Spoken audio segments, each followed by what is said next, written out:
Инфекција од мајката или пак инфекција заработена во болницата во Прилеп го чинеше живот несреќното бебе кое било родено здраво право на прилепска гинекологија, а почина од сепса на детската клиника во Скопје.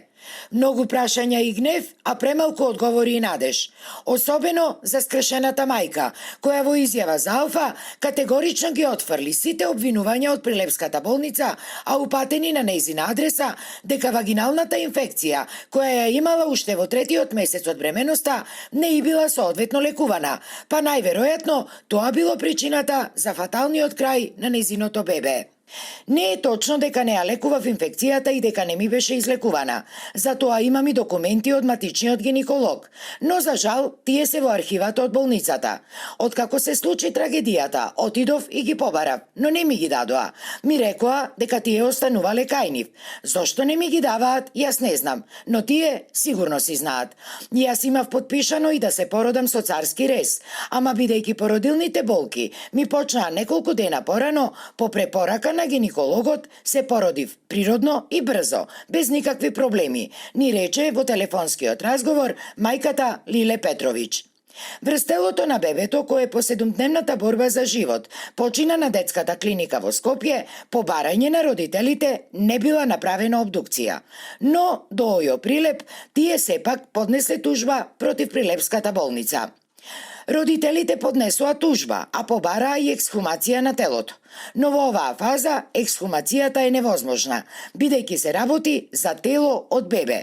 Ке мора да се почека, велат од ОЈО Прилеп.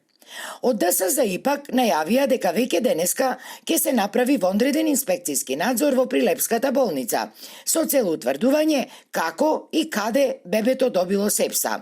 А додека ресорниот министер Меджити рече дека нема да дозволи со случајот во Прилеп да се оцрнат белите мантили. Одма денеска иницирав како министер во Министерството, ќе оди Државен санитарен инспекторат, и ќе има и стручна комисија, нема од сега натаму веќе да има сомненија за ниту еден случај. Се ќе решиме до крај како што треба. Од Прилепската болница пак во единственото штуро соопштение до јавноста се правдаат дека тие направиле се што било потребно и при тоа воопшто не ја спомнуваат сепсата, што само по себе е скандалозно, бидејќи од детската клиника децидно го потврдија нејзиното присуство.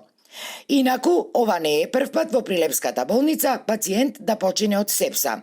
Во февруари 52 годишна пациентка го загуби животот откако и била направена рутинска киретажа на гинеколошкото одделение, а за двајца други пациенти од ортопедското одделение постоеше сомневање дека имале сепса.